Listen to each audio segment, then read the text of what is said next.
મિત્રો જોઈ શકો છો આ બાઈ સાથે કેટલી મોટી દુર્ઘટના બનતા બનતા બચી ગયા છે।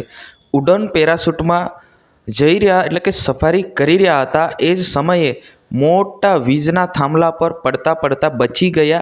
પડી તો ગયા જ હતા મિત્રો, પરંતુ જે રીતના તમે સ્ક્રીન પર જોયું કે ભાઈ એ ભાઈ છે એ નીચે પડ્યા અને જે પેરાશૂટ છે એ વીજના તાર પર પડ્યો અને તાર પર પડતાની સાથે મોટો બ્લાસ્ટ થયો।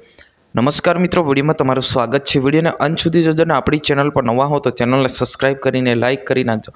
મિત્રો તમે પણ આ રીતના સફારી કરવા માંગતા હોય કે સફારી કરી ચૂક્યા હોય કે પછી કરવાના છે, કેમ કે આગળ ઉનાળો આવી રહ્યો છે, ઉનાળાની અંદર ખાસ કરીને લોકો પ્રવાસમાં જતા હોય એવા મોટી મોટી પહાડ વિસ્તારમાં આ રીતના ઉડન પેરાશૂટમાં લોકો મજા માણતા હોય છે। એ સમયે આ બધું આપણે ધ્યાન રાખવું જોઈએ મિત્રો, કે આ બાઈ સાથે જે દુર્ઘટના થવાની હતી એ તો સારું થયું મિત્રો કે આ ભાઈ છે એ બચી ગયા, કેમ કે જે રીતના લેન્ડિંગ સમયે જ્યારે એ ભાઈ નીચે ઉતરી રહ્યા હતા એ જ સમયે જે પેરાશૂટ હતો એ એક મોટા હાઈ લેવલના કરંટ એટલે કે હાઈ લેવલના થાંભલા પર પડ્યો હતો અને જે પેરાશૂટ જે એ તાર પર પડ્યો હતો ને એ ભાઈ જે છે નીચે લટકી ગયા હવાથી જ આ ભાઈનું જીવ બચ્યું છે। નકર તમને ખબર છે મિત્રો કે આમની સાથે શું થયું હોત, કેમ કે આ મોટી દુર્ઘટના થતાં બચી ગયા છે। તો તમે પણ મિત્રો આગળ ધ્યાન રાખજો કે તમે પણ આ રીતના